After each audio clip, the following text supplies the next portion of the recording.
So good to see you again. All right, so we're going to get started. We're going back into Mildred's Resistance, which is a young adult fantasy novel that I have written, and I am now re-recording and narrating it live on TikTok. So this will be really fun. We're starting today with, with chapter 18. I think there's like 50 some odd chapters. So here we go. We're just going to get started. I just ate, so sometimes it takes me a minute. Chapter 18. Jordan's graduation. Third month of winter. Mildred, I'm sorry I haven't written in several weeks. We've been on a training mission in the borderlands, but I have received all your weekly letters. You're as dependable as the sun. I always look forward to the middle of the week when I hear from you. I thought you'd like to know that I graduate from the captain of the Guardians training this weekend. Can you be there? Jordan. Ugh. Sorry. My nose always itches when I start this. Okay.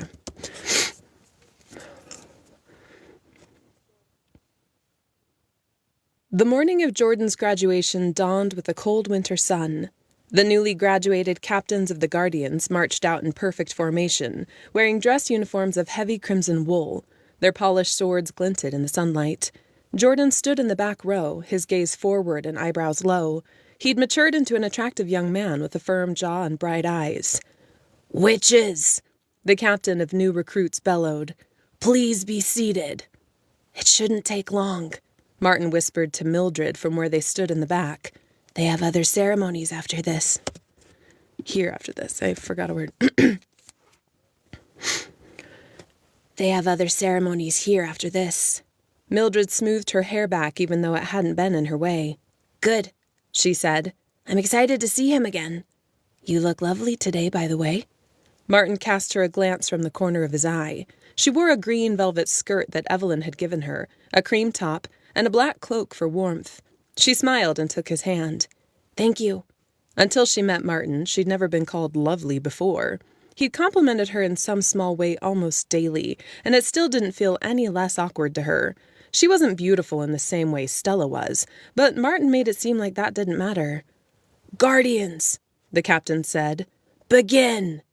The brief ceremony concluded 20 minutes later. Jordan broke away from his new friends, rushed up to Mildred, lifted her off the ground, and spun her around. "Put me down," she said, although she didn't have the heart to be truly annoyed, then cried in delight, "Goodness, Jordan, you have grown. I hardly recognize you." "Merry meet, Mildred," he said, setting her back on her feet with a twinkle in his eye. "It's so good to see you." His shoulders had broadened and his voice deepened. The boy was entirely gone from his face. His arms looked strong and sturdy, like cords of rope, and he wore his hair in a long ponytail like the other Guardians. "You look very handsome indeed. I'm so proud of you." A blush rose on his cheeks. "This is my friend Martin," she said. Martin stepped forward, and the two of them clasped forearms in a manly grip. "Oh, we all know Martin," Jordan said with a droll grin. "It's good to finally meet you." Martin laughed as if Jordan had told a joke. "I don't understand," Mildred said, brow furrowed. "How do you know of Martin?" "Martin is the assistant to the head of the Guardians. Didn't you know that, Millie?" Mildred shot Martin an accusatory glare, feeling like a true dolt. Assistant to the head of Guardians was an honorable position, difficult to attain. How had they been friends for so long and she'd never discovered it? Was she so wrapped up in her lessons? Didn't he speak often of Dolph? "No," she muttered. "He never mentioned it." "It wasn't an important detail to our friendship," Martin replied easily. "Don't be mad, Mildred. It doesn't matter in the slightest. I often work with Guardians in the field, and am not restricted to the office, which is why you didn't know." Hey, everybody. Thanks for popping in.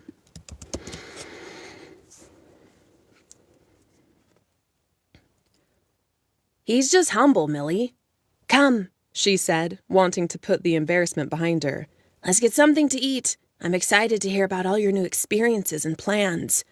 "Agreed. I'm starving," Jordan said, pressing a hand to his stomach. "The two of you go," Martin said, staking a step back. Martin said, taking a step back. "I have business to attend to. Wonderful ceremony, Jordan, and good to meet you. Mildred, I'll see you at dinner, like always." Martin drifted away, heading toward the group of guardians in the middle of the bailey. Jordan gave Mildred a sidelong glance and nudged her with his elbow when they started for the gigantic wooden doors leading to Chatham Road. "Are you getting chummy with my superior, Mildred? Eh?" "Not in the slightest," she retorted. "He and I have dinner together every night because we happen to enjoy debate and intelligent conversation. That's all." Sure. That's why you were holding his hand." Her palm tingled a little. They held hands often now, though it didn't mean they were about to get married. "It's nothing." "Tell yourself that," Jordan said with a chuckle, "but I see it in your eyes. Let's not talk about me. Let's talk about your new job and all your experiences. Tell me everything. I want to hear all that you've done and learned about yourself the past couple of years. Your letters are short and lack detail. When I get them at all, that is." Jolden.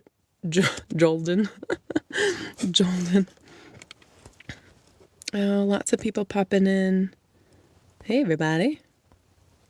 Did I miss someone? I thought I saw a comment.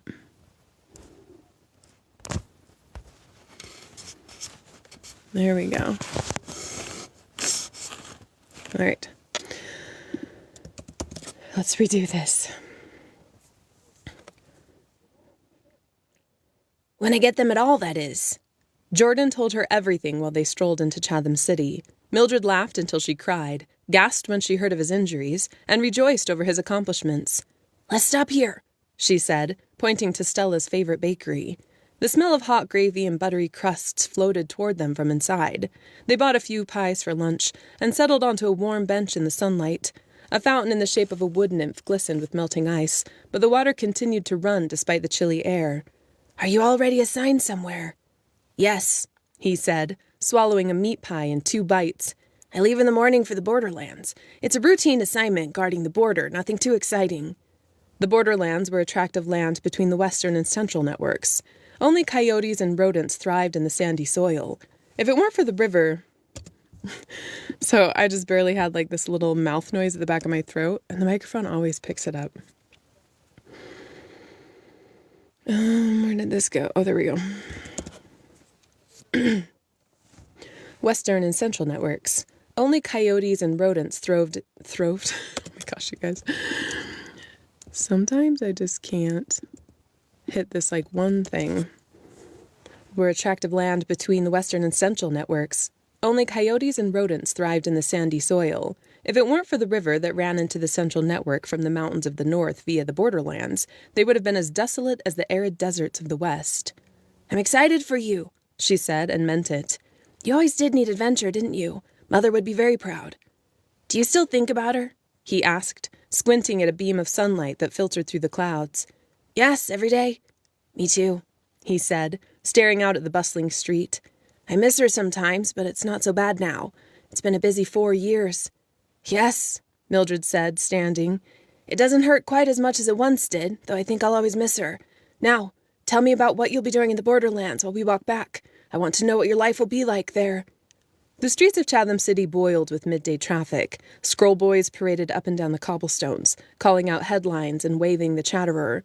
A few well-dressed female witches walked past with tilted smiles aimed at Jordan.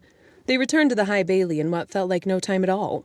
A queue of new captains had begun gathering again in the center, and they beckoned with a wave at Jordan. "Good luck, brother," Mildred said with a warm smile. "The borderlands will be lucky to have you. Please keep in touch, even if you do write terrible letters." Jordan grinned. Unlike Mildred, he had Father's wide, bright eyes. "Of course I'll write."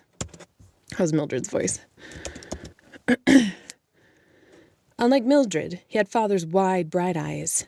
"Of course I'll write," he said, squeezing her hand. "Perhaps I'll even improve at it." "I should like that, but I won't hold my breath."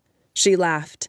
"Make sure to tell me what it's like there. I've never been to the borderlands, so I want to know everything." Jordan gathered her in a brotherly hug. "Merry part, Mildred. I love you. Keep yourself safe. I love you too." Perfect. I love this book because the chapters are so short and sweet. So when I'm recording, it makes it feel like I'm a boss and I'm moving through it really fast. When really it's just they're short chapters, so we get to move really quickly. But then it means you have to do a lot of chapters. Okay. The next chapter is even shorter than this one, so we're going to buzz right through A Rotten Old Witch. Chapter 19. A rotten old witch.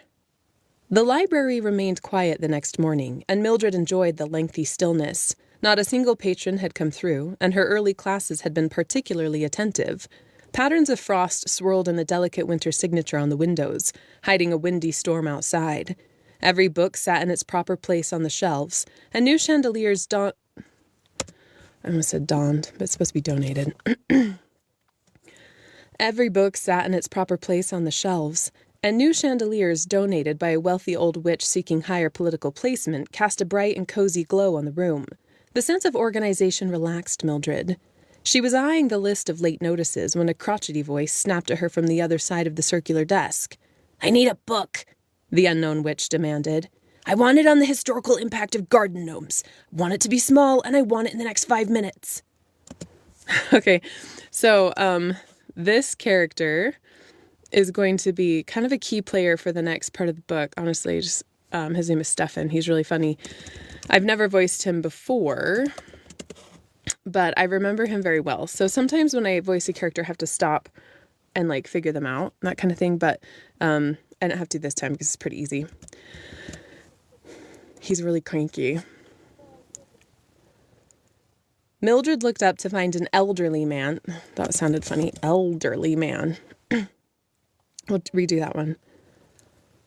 Mildred looked up to find an elderly man standing in front of her. He wasn't very tall, more like a pocket than a man, and his bristling white mustache stood out like an uncomfortable pillow on his face. Deep creases around his eyes gave him a surly look. Council member Stefan, the oldest member of the council. But why hadn't his assistant come for such a mundane task? "The gardening books are over in that corner." But why hadn't his assistant come for such a mundane task? "The gardening books are over in that corner," she said, directing him to the far side of the room. "You may help yourself." His wrinkled brow lowered over his eyes. "That's your job."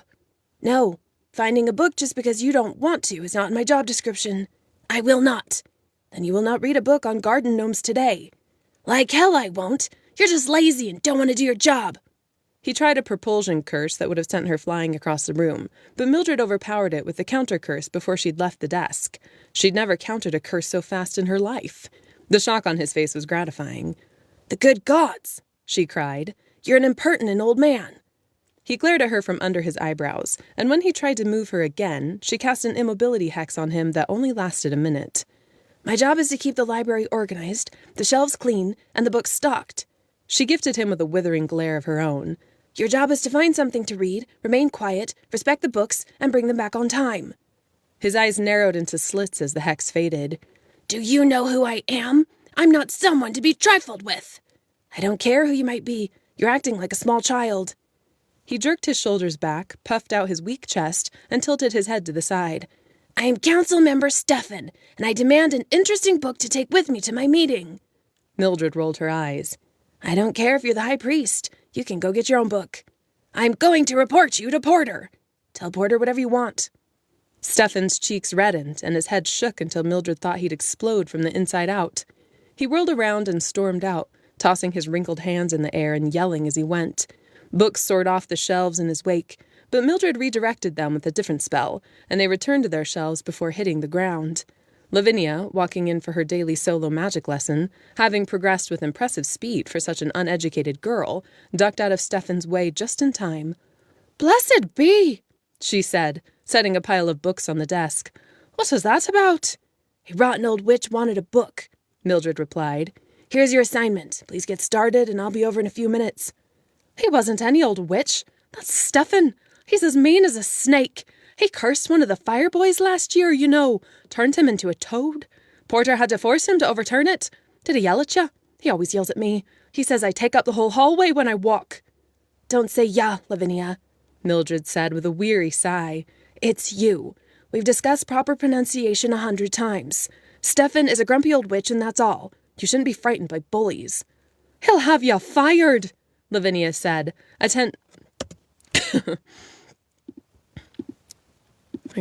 almost just coughed. We're almost done with this chapter. "Fired," Lavinia said, attending to her accent with particular attention.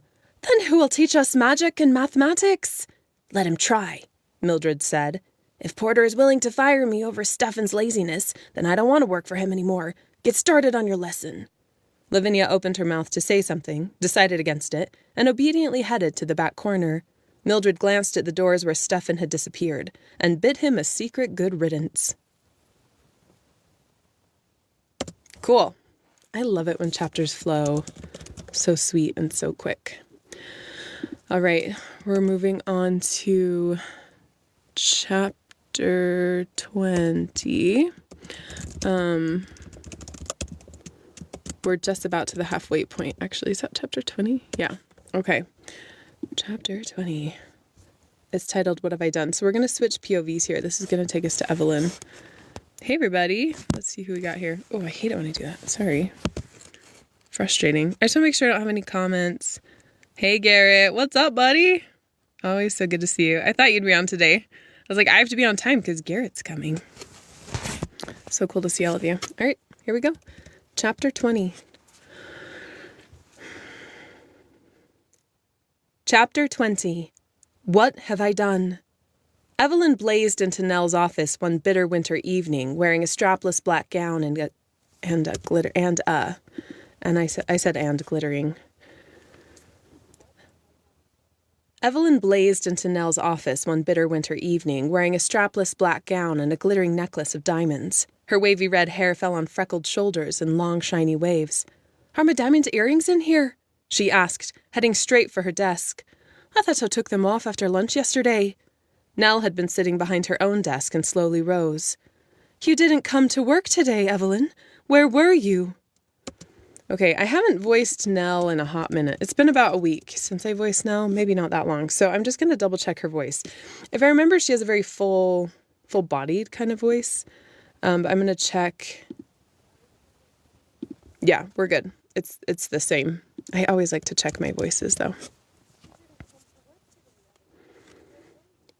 Busy. Evelyn yanked open a drawer and began rooting through it. A low fire crackled in the hearth, sending a spray of sparks into the air. Leslie bustled in the background, tidying the room before Nell settled into a quiet dinner. "Where are you going?" Nell asked. "The ball celebrating the opening of Donovan's Ashley house." Evelyn violently tugged open another drawer. "Where are my pearls?"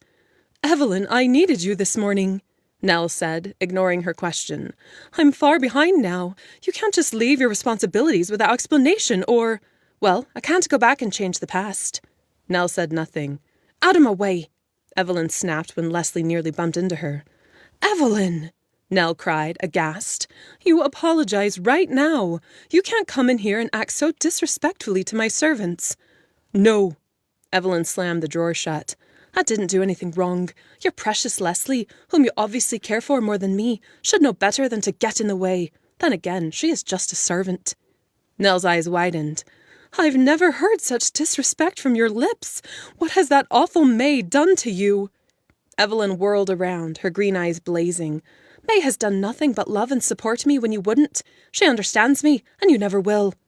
Evelyn headed for a small silver box on the fireplace.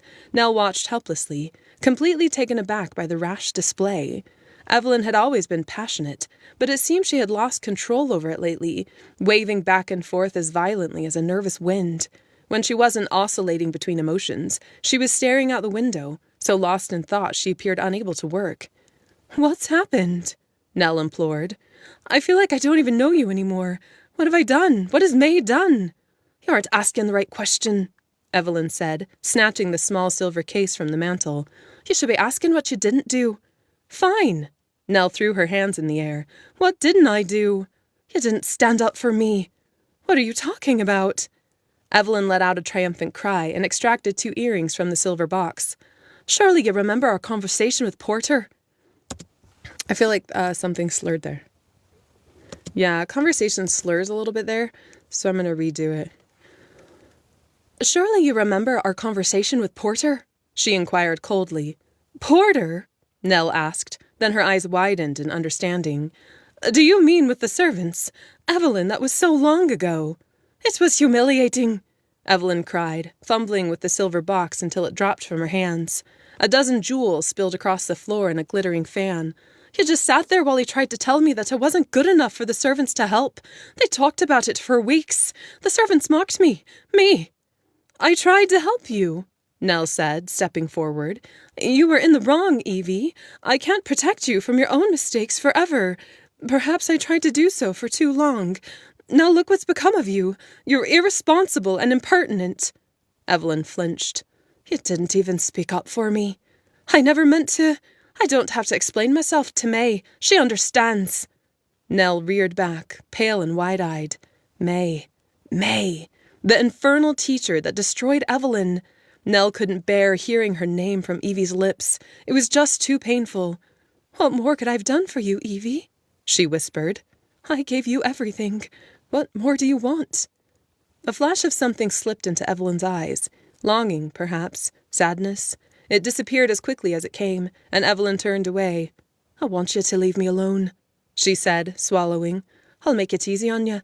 Donovan is announcing tonight that I'm taking over the Ashley Covens as council member, which means we won't have to face each other every day. Good night, High Priestess. That good night, I want to check. It almost sounds like good night. There's just a little bit of a blip, but it makes a big difference. Good night, High Priestess. Evelyn whipped around and stalked from the room without another word, her hair flashing in the firelight as she slammed the door. Evie, please, Nell called. Let's talk about this. So when one of my characters calls something, I usually angle my face away and make it a little louder because in the mic it actually makes it sound like they're like calling for it, but then I always go back and check. Yeah, because mostly I can see on the pleth on my screen, like the wave, if it's too loud or not, the size is exactly the same. So I angled enough and projected enough that it creates a really even listening experience, but it's something that I always check. And the cool thing about that is while the listening experience is even, the sound is different. So it actually does sound like someone is calling. And it's like, it's a cool thing to have in the audiobook. I really like it. But there was no response. Nell fumbled for something to hold on to, wondering if she was caught in a bad dream. But no, she wasn't. The flash of hatred in Evelyn's eyes had been as real as the pain it sent through her heart.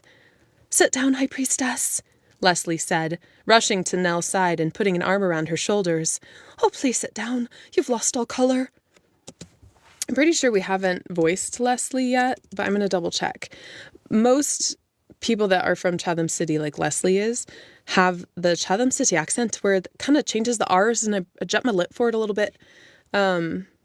So Leslie's such a throwaway character that I don't really have to be super specific, but I still try to be really careful about accents, but we're good.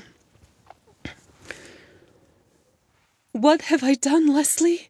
Nell asked in a gaunt whisper. What have I done? Please, Your Highness, sit down. Nell collapsed into a chair that Leslie brought over with a spell, her weak legs trembling. A long tear streaked down her I added the down. It's just a long tear streaked her face. A long tear streaked her wrinkled face. What have I done? Evelyn stood in the hallway outside Nell's office, struggling to compose herself before Donovan's grand ball. She hadn't planned to part with Nell in such a violent manner. She'd planned to slip quietly away from Nell's life and leave her to her servants. Hadn't that been happening for months? Years? I want to redo the sentence. The cadence of it was kind of off, and it bothers me when I listen. And leave her to her servants. Hadn't that been happening for months, years now anyway? Her eyes glittered with unshed tears. She swallowed them back again. She hadn't expected it to hurt so much. No tears. This is for the best, Evelyn whispered, picturing May's approving face to give her strength. She could do anything if it would help her grow closer to May. May, who would approve of her decisions, who wouldn't call her impertinent. May, who guided her in the right path and, occasionally, loved her like a mother. May said it long ago. I needed to cut ties with Nell. I needed to do it. But still her heart cramped with painful clarity, just like the day her real mama died. The poor people trampled... Okay, I just need to make sure this voice... I know who this voice is. Yeah. The poor people trampled your mother to death in the tobacco riots. We can't let the poor have that kind of power again, can we? They took everything from you, and they'll do the same to anyone. Nell and Donovan coddle the poor. We shall put the poor in their place and prevent another disaster like yours from happening again.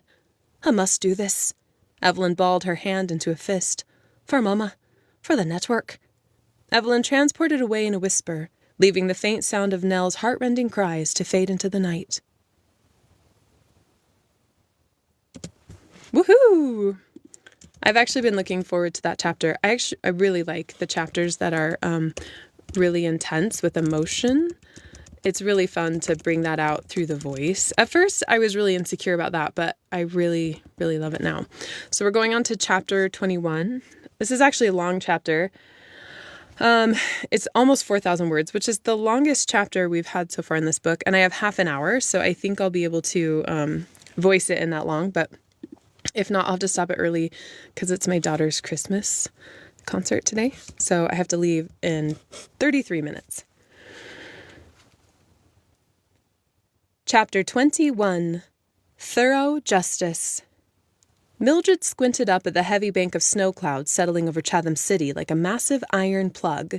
Darkness came early with the storm, overshadowing the warm yellow glow of lanterns that bobbed up and down Chatham City's busiest streets. I said that wrong. Darkness came early with the storm, overshadowing the warm yellow glow of lanterns that bobbed up and down Chatham City's busiest streets. A breeze brushed leaves and a square of parchment down the cobblestones, while hints of melted sugar teased the air. Stella and Evelyn flanked her, heads bent to the wind.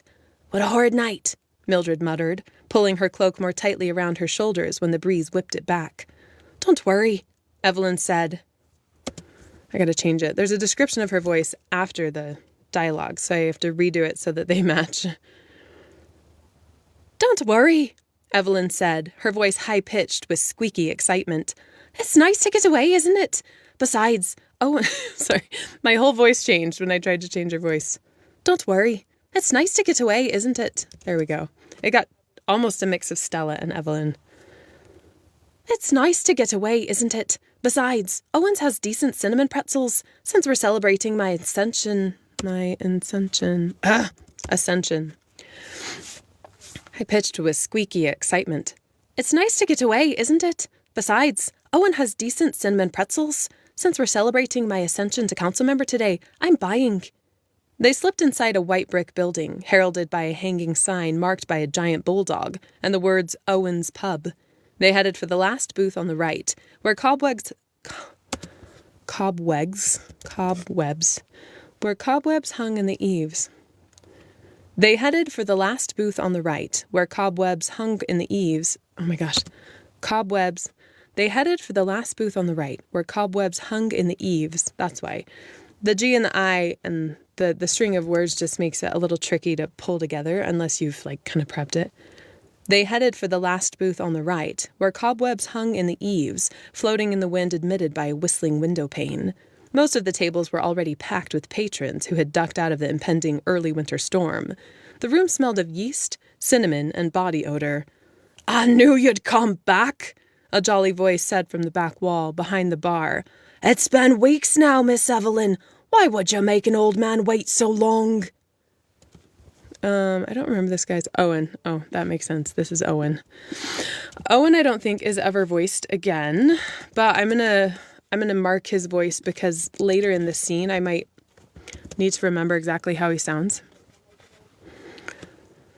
Evelyn slipped out of her cloak, tossed it on a small boy an arm's length away, and threw herself into the burly arms of a white-haired man standing behind a long counter.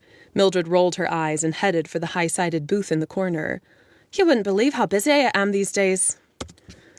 Sometimes Evelyn talks so fast I trip over her words. For the long in the corner. You wouldn't believe how busy I am these days, Owen. Hold on.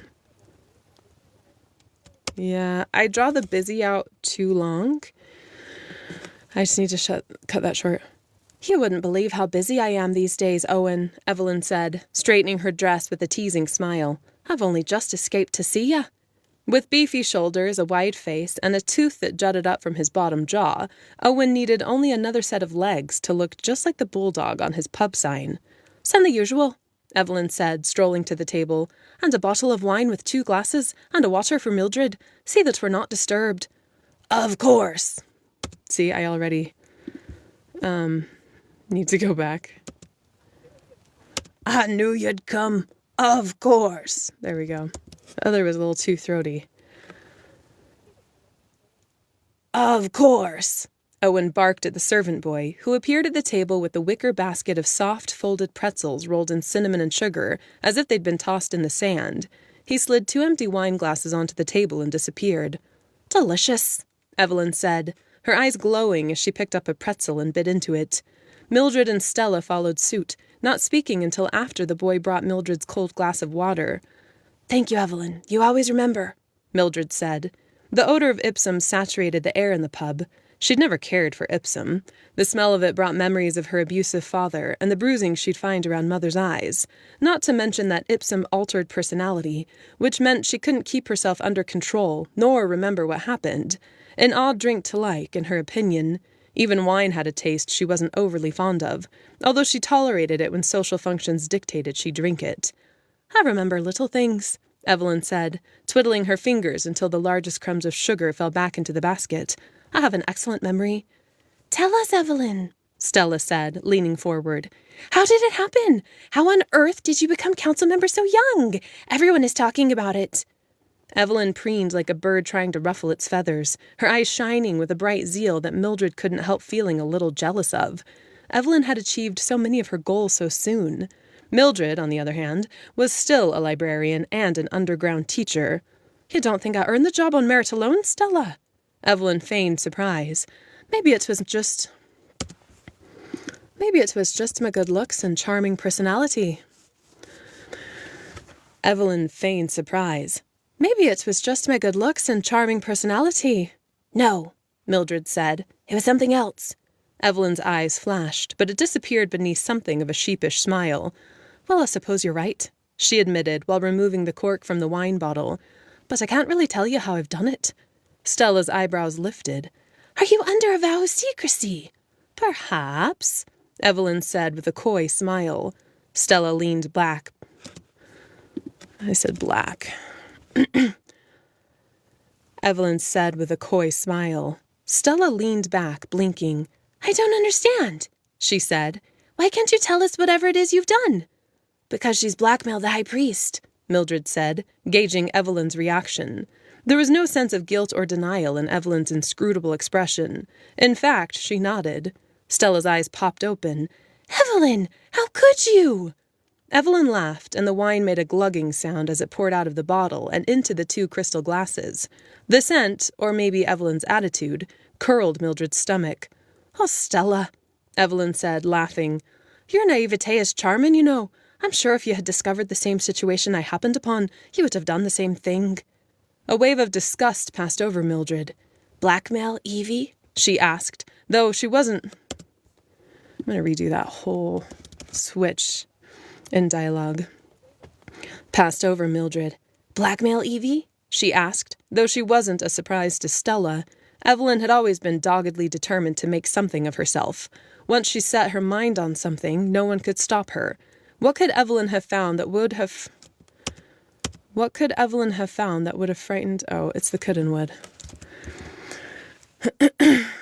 Something. No one could stop her. What could Evelyn have found that would have frightened Donovan enough to give her a position as council member? "You must have stumbled on something truly terrible," Stella said. "It was." "Yet you found means for personal gain," said Mildred. "Which is exactly why I shall continue to progress through the network political structure." Her tone conveyed a hint of ice that hadn't been there before. "Do you honestly think Rand is qualified to be a council member? Donovan gave him the job because they're friends from their network school days. It's just how things are done. I, on the other hand, am very qualified for the job. At least I ensured that a fitting replacement was put in, didn't I?" Stella and Mildred fell quiet. Evelyn was qualified. She possessed great magical ability, knew everyone, and had worked for the High Priestess for over 5 years now. But most assistants were in their jobs for upwards of 10 years before they were given a council member position. "And I'm taking over the Ashley Covens," Evelyn pointed out. "I love Ashley, and so does Grant. He was almost as delighted as I when I told him the news, only no one was more excited than May." What of Pamela? Stella asked. Did Donovan fire her? Evelyn shrugged and took another sip of wine.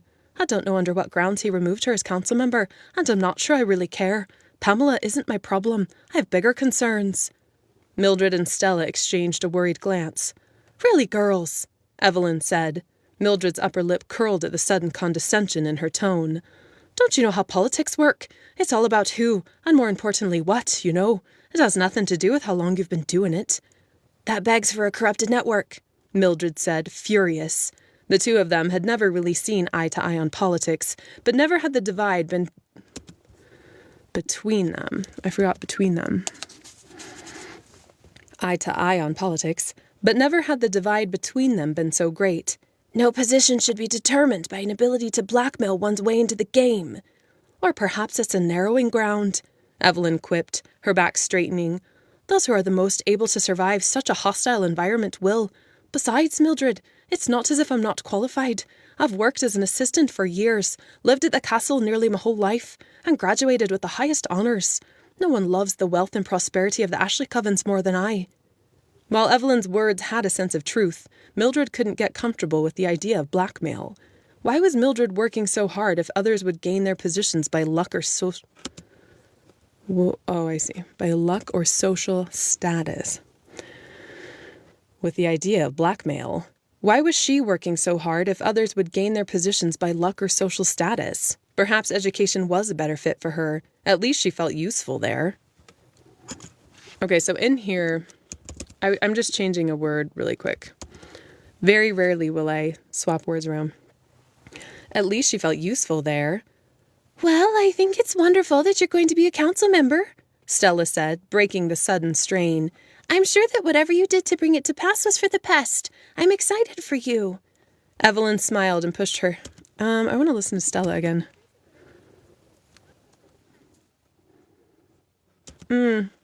Stella comes out a little unstable. I'm sure that whatever you did to bring it to pass was for the best. I'm excited for you. Evelyn smiled and pushed her hair away from her face, leaving a trail of sugar crystals in the long strands. Thank you, she said. Working my way to the top has never been so thrilling. To the top? Mildred asked, her surprise doubling. I thought your goal was to make a difference. Stella kicked Mildred under the table with the pointy tip of her boot, but Mildred ignored it. Evelyn paused, regarding Mildred with an odd mixture of pity and exasperation. I simply don't know how I can make a difference unless I get to the top, Evelyn said, smiling before biting into another cinnamon treat. Stella turned the conversation to Evelyn's schedule over the next month or two, and the tension blew away with the draft from the pub windows. Mildred hated herself for it, but a traitorous thought flickered through her mind. What if Evelyn is right? What if the only way to make a difference is to get to a position of power, not into? What if Evelyn is right? What if the only way to make a difference is to get to a position of power, no matter what it takes? She felt a long moment of self-doubt in her own convictions. Perhaps she was wasting her time in politics, grasping for an ideal that faded like a vapor as soon as she caught it. Unlike Evelyn, Mildred wouldn't play this game. But Evelyn would do whatever it took to accomplish her goals. Perhaps politicians had to. Did honor in politics exist? Could she give up on her ideals and adopt a new paradigm? Mildred, Stella asked, diverting her from the weight of her heavy thoughts. What do you think of Evelyn's idea? What? She asked, shaking off the last of her reverie. I'm sorry, I was thinking. You usually are, Evelyn said, teasing, her eyes bright as ever, as if the subtle uncertainty of their prior conversation hadn't occurred. There are a few plays in Ashley tonight. Let's go catch one of them. I know one of the owners will let us slip in the back. It would be the perfect way to celebrate my new appointment. Mildred hesitated. A play in Ashley would eat up all her meager funds, but she'd stirred up enough waters between her friends tonight and didn't have the heart to refuse. Besides, it wasn't the worst idea. She'd rather sit in the audience of a dark stage than engage in small talk. All she wanted to do was find Martin and tell him about all she'd learned tonight. Martin would agree with her, even comfort her. He almost always did. All right. Mildred pushed her philosophies into the back of her mind to analyze later. Let's go. Evelyn squealed with excitement and headed for the front door without another word, leaving the wine and pretzels behind. Stella followed, trying to stop Evelyn from leaving before she told them where to transport. Millie stood up and caught Owen's eye. She motioned to the empty booth. Do we owe you any? He waved her off with a hairy hand. "Can't charge a witch like Evelyn," he muttered, turning away, "or else she'll suddenly own your entire life." Okay, I thought he spoke one more time. "I knew you'd come back. Can't charge a witch like Evelyn." That's a little bit better. I thought he came again. And so that's why I wanted to be able to reference his voice. I probably won't ever reference it again.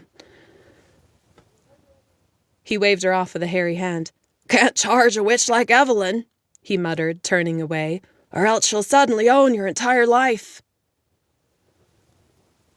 Porter hated waking up cold in the springtime. It seemed like a cruel joke to see the sun, feel a warm breeze, but still feel chilled to his bones. Despite the inherent beauty and charm of Chatham Castle, the drafty stone walls never warmed up until summer descended, and then they held in the heat like a baking oven. He walked... I heard there's like a fuzzy in my ears, and it translated onto the pleth. To the bones. Despite the inherent beauty and charm of Chatham Castle, the drafty stone walls never warmed up until summer descended, and then they held in the heat like a baking oven. He walked to his office instead of transporting, just to get his blood moving. His assistant had already started a fire, but its heat hadn't permeated the room, so he stood by it, keeping his toes as close to the flame as he could tolerate. A gentle tap interrupted his solitude. "Come in." Actually, what is Porter? He has more of like a elongated. "Your Highness." There we go. "I am so grateful. Come in." That's what he'll say.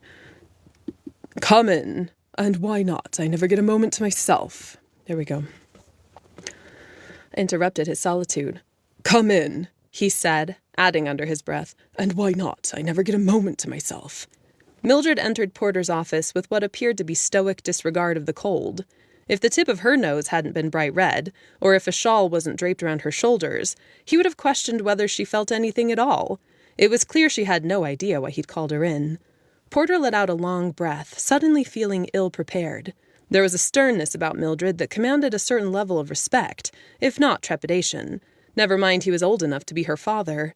He'd sensed a softening toward himself on her part ever since he'd approved her classes, but they hadn't spoken much since. In fact, she didn't seem to speak much at all, except with Martin, his old assistant's daughter. Except with Martin. Oh, I see. The structure of the sentence was kind of confusing, so I didn't know how to do the cadence. In fact, she didn't seem to speak much at all, except with Martin, his old assistant's daughter Stella, and, unfortunately, Evelyn. They were the strangest trio of friends that he'd ever seen. "You sent for me, council member?" "Here goes nothing," he thought. "Welcome, Mildred," he said, bringing 2 chairs close to the fire with an incantation. "Please have a seat. Thank you for coming on such short notice." Mildred obliged without a word. She sat with her back straight, hands in her lap, and a humorless expression on her face. If he hadn't known better, he would have sworn that she was in her late 30s, not her early 20s. He'd been thinking over the proposal he was about to make for a long time. But now that Mildred sat in front of him, in person, he wondered if it was a bad idea. Too late now. Yes, well, shall we discuss why I've called you into my office?" he asked. The cold leather creaked when he sat against it, and he sucked in an uncomfortable breath. "I'd appreciate that." "How do you like working in the library, Mildred?" "I'm grateful to have employment." He was certain that a little glimmer of suspicion lurked in her gaze. "Do you find it fulfilling?" "No." He chuckled. "No, I suppose it's not when you have your eyes set on something higher. Do you think you can endure many more years shelving books while your friends continue to advance their political careers?" Her neck stiffened. "If I have to." "You check the assistants list every week, don't you?" "Yes." "So you know it's longer than it's ever been." Mildred hesitated. "Yes, I do realize that." Porter leaned back in his chair. "The last assistant chosen had been assistant... Okay. I thought it said has been, but it says had been. Porter leaned back in his chair. "The last assistant chosen had been assistant to a coven leader, and most of the assistants before that had 4 marks under the belt. And of course they'd networked extensively. I was looking over your graduation records earlier and noticed that you tried for 4 marks but only received 3. I never see you at social functions or..." "Can we get to the point?" she asked, clipping each word. "Oh, can we get to the point?" There we go. She's a saucy little thing, our Mildred. Can we get to the point? She asked, clipping each word. Whatever you're trying to do here won't work. Either offer me the position you are hoping I'll take or fire me. Porter straightened. How do you know that I want to offer you a position? He asked. Why else would you be looking at my record or trying to make me afraid of my future? There's clearly something you want from this conversation, or you wouldn't have said any of it. Completely taken aback, Porter stared at her. Very well, he finally managed to say. Here it is. Mildred, I called you in here to see if you would be assistant to Councilmember Stefan. Her unusual... I said unusual. It should be usual. Councilmember Stefan. Her usual emotional restraint impressed Porter, but his question caused her to lose it for a fleeting second. I'm going to re-listen to that. It sounded a little funny. His question caused her to lose it. Okay, it actually sounds okay. Sometimes I'm a little paranoid. For a fleeting second, her mouth dropped open. For a brief moment, she seemed like any other witch. What? Porter grinned, gratified to have delivered a shocking blow of his own. Feeling the sides more even, and a great deal more confident, Porter continued his explanation. Stefan's last assistant quit after her first month. Her exact words were, I believe, he's a miserable old cretin full of bitterness and meanness. She swears she'll never return to the castle. She was his 5th assistant in 18 months. It's become quite clear that he can't have just anyone. He'll need someone as strong-willed as he is. Someone that's a bit of a lion, if you will. Mildred had gone pale and clenched her right hand in a fist, but after a moment she regained most of her composure. He didn't blame her reaction. Stefan had been a role model for Porter ever since... I need to redo that. The role model kind of slurred together. He didn't blame her reaction. Stefan had been a role model for Porter ever since he started his career at Chatham Castle, but that didn't mean he wanted to sit in an office with him. Okay, I was switching the words around. Hold on just a second. Hey, stop. Motor, stop. My dogs can hear. Well, my dogs are barking. I'm going to say hi to everybody. I think the UPS guy's here. I just want to say hi. Do we have any comments I've missed? Hi, Kurt. You guys are all so awesome. Hey, LL Nelson. Wow, look at all these people. So cool. Thanks for popping in, everybody. Okay, I think they're calming down. We're so close to finishing this chapter. In time. I have 11 minutes, exactly. Let's see if we can do this. All right, I'm going to restart at Stefan had been a role model for Porter and just do the whole thing. He didn't blame her reaction. Stefan had been a role model for Porter ever since he started his career at Chatham Castle, but that didn't mean he wanted to sit in an office with him every day. What are the stipulations? That's where it gets tricky, Porter said, bracing his elbows on his knees and leaning forward. You see, Stefan doesn't know that I'm hiring you on his behalf. What? Last time I suggested it, he hexed me with a boil curse. I had sores on my skin for days before I convinced him to remove it. Mildred stared at him. For a moment, he wasn't sure she'd even heard him until she asked, And why are you doing it? A couple of reasons. This business with Evelyn becoming council member 3 months ago has made me uneasy, and the Middle Covens need help. I think you're just the witch to pull them back together before they completely disintegrate. Mildred's forehead furrowed into deep lines. Wouldn't it be better for the network if Stefan was replaced as council member? The idea sent a little shiver of worry through Porter. He bit his bottom lip, studying her with open regard. She met his gaze without fear. How blunt and honest could he be? He'd heard favorable reports about her from the servants, but without fear. How blunt and honest could he be? He'd heard favorable reports about her from the servants, but knew nothing concrete. Her willingness to teach so many students without pay said enough of her character. May I be blunt? He asked. I'd prefer it. May I trust you? She seemed to sense the weight behind his words. She opened her mouth to reply, then stopped. After some thought, she finally concluded, Yes, you may trust my discretion. Porter let out a weary breath. The Central Network is in a very tenuous place. Donovan is not a strong high priest. Over the past decade, he's replaced most council members with friends, unqualified fools who don't even know how to balance a budget properly. Now we're beginning to feel the effects. The efforts of Nell, Terry, myself, and sometimes Stefan have been the only thing keeping the network from utter ruin. I fear the day we lose Nell." Mildred's annoyance seemed to fade into concern. When she offered no disagreement to his assessment, Porter continued. "Unfortunately, Nell is getting older.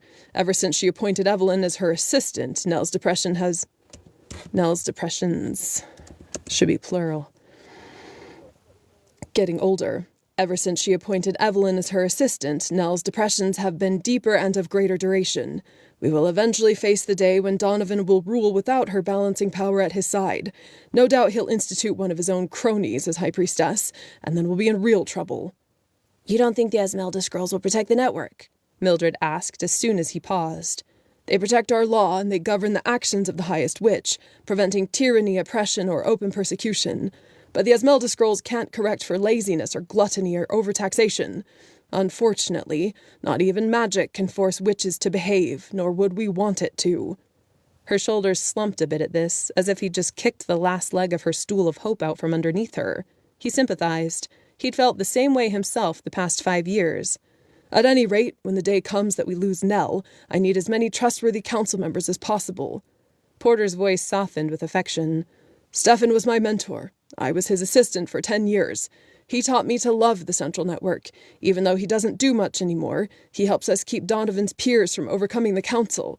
Not only that, but he deserves better than to be turned away after devoting his entire life to serving us." "He doesn't have to be turned away," Mildred pointed out diplomatically. "He could simply retire. Council members are only required to serve 5 years once they take the oath, and then they may retire when they wish. I'm sure his family would love to see more of him in his twilight years." Porter glanced down at his desk. "Stefan's story is not mine to tell," he said, after a hurried attempt to find the right words to air his thoughts. "Suffice it to say that he has no one. He's lost everything in a tragic fire 10 years ago. Wife, sons, daughters, grandchildren, all gone." Mildred's eyebrows lifted. "Oh, I know what you must be thinking," Porter said quietly, "that compassion for a miserly old witch cannot take the place of justice in politics. Perhaps you're right. But in this case, I ask you to look at it from the perspective of what you could accomplish." Mildred stared at the fire, then turned to him. "Do you have a piece of parchment and a quill that I may borrow?" Porter waved his favorite white quill, a jar of ink, and a square of blank parchment over without question. They settled onto a small desk that slid over next to her seat. She began writing without hesitation, and continued for the next 10 minutes. The slow talk of the clock sounded in the background until she finished. When she set aside the quill, the parchment was divided into 2 sections on the front and back, with her small, precise handwriting filling up each column. She nodded with resolution, as if she'd come to a decision, and looked up at him. Porter watched it all unfold with curiosity. "From what I've seen and heard of Stefan, he's a pompous, impertinent witch," she said. "But I also stand to gain much from serving as his assistant. And, considering that you and I agree as to the Central Network's current precarious position, I will be happy to help prevent further devastation in whatever way possible." Relief swept through Porter with dizzying force. He didn't know if things would work with Mildred and Stefan. Perhaps their strong personalities would clash until they destroyed one another. But she was truly his last hope for the old man. And, perhaps, for the council. "Thank you, Mildred," he said. "I cannot tell you what this means to all of us. You also have Nell and Terry's gratitude, as well as the thanks of the witches in the Middle Covens, although they may never know to whom they are indebted." Mildred didn't appear so sure. "Is that all?" she asked. "I have one last question. Will you maintain the education of the servants?" She thought it over for a stretch of time before saying, "I don't know, but I'll try." "See what you can do," he said. "I'll help if I can." "Why are you so intent on maintaining the education of the servants?" she asked, eyes tapered in question. "Because dark days are coming, and they will be even darker if the growing movement of elitists in the upper class are able to oppress the poor by withholding education. Half of the common schools are closed already. It's only a matter of time before the rest fall as well." She nodded. He set both hands on his knees. "I'll draw up the contract for you to sign tonight, but for now, consider this our verbal agreement. Please, I have like 3 sentences left. But consider this our verbal agreement. Please let me know if you need help with anything." She looked a bit pale. Perhaps dazed was the right word. Porter had just given her the future she'd long desired. I stuttered over something there a little bit. She looked a bit pale. Perhaps dazed was the right word. Porter had just given her the future she'd long desired on a platter of thorns. Whoop whoop! You guys, we finished with 4 minutes before I had to go and 27% of my computer battery. That is a beautiful thing. All right, we nailed my goals. We did chapter 18, 19, 20. So we did 18, 19, 20, 21. We did like 4 or 5 chapters. Rock stars that we are. Thank you so much for coming. You guys are awesome. I'll be back tomorrow at the same time if you want to come back. Garrett, you're probably here. Hi everyone, we'll talk to you later. Thanks, bye.